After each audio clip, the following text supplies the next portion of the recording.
You have heard the phrases "we are the ones we have been waiting for, and no one is coming to save us." How does it feel to think that we are responsible for saving ourselves?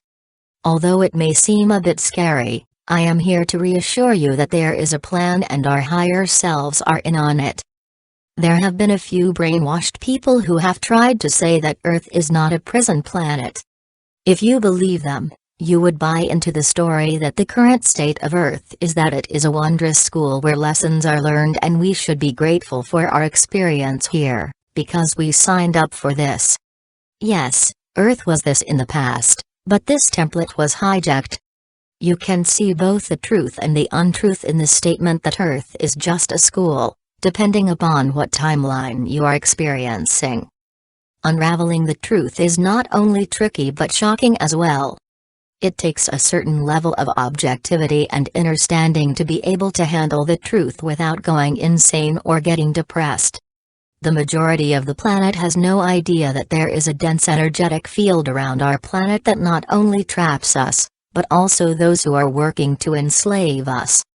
How could you explain this to someone who isn't open-minded enough to believe in life on other planets, much less that this planet was taken over by a small group of archons or artificial intelligent thought forms?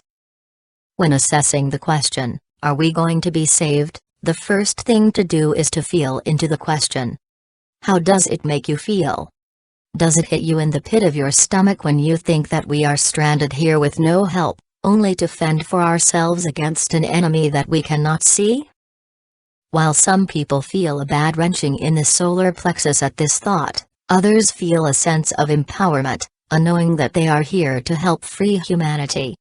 They know that by waking up to who they are while the majority of humanity is sleeping, they must be here for a very important reason. So, while it is true that we are the ones we have been waiting for, and that we volunteered to come to Earth for the experience, there are also others pulling strings to make sure that we are going to be able to do what we came here to do. The truth is that the time we are living in has been planned out since before the planet was taken over. Source or the creator of this universe is all-knowing, so how would it not know how to correct such an imbalance? There is a plan in place beyond our fullest comprehension in our current consciousness that involves helpers from outside of the matrix to assist us in exiting from the prison that we have been trapped in for many cycles upon cycles. All of creation is cyclical, and while it has a beginning and an end, this is only realized in time and space.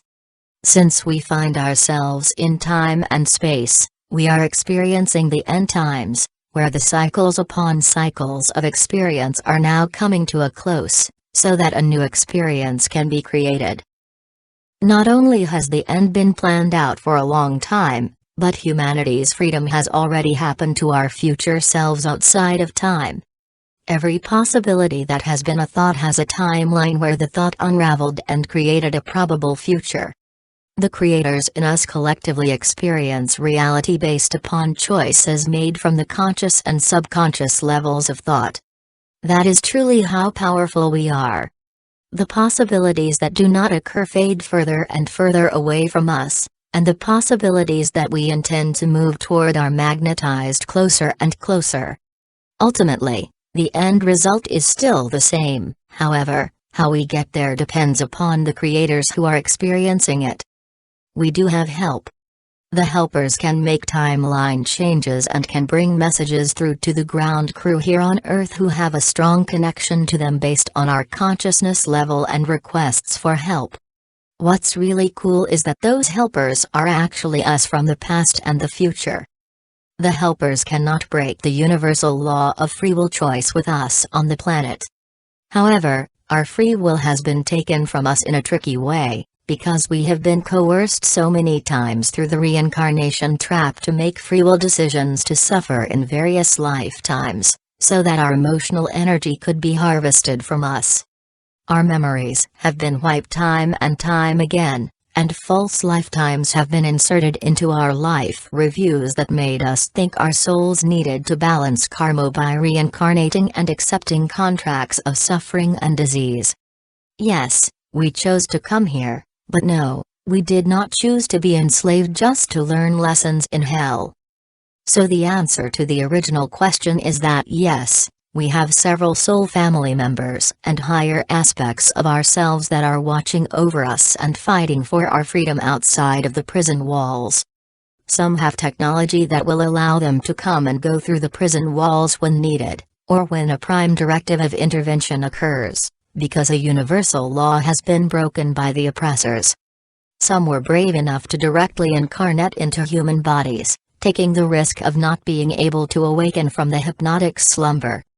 The caveat is that a critical mass of humans had to wake up and ask for help, and shine their lights so bright that the amount of source energy could be measured on the planet.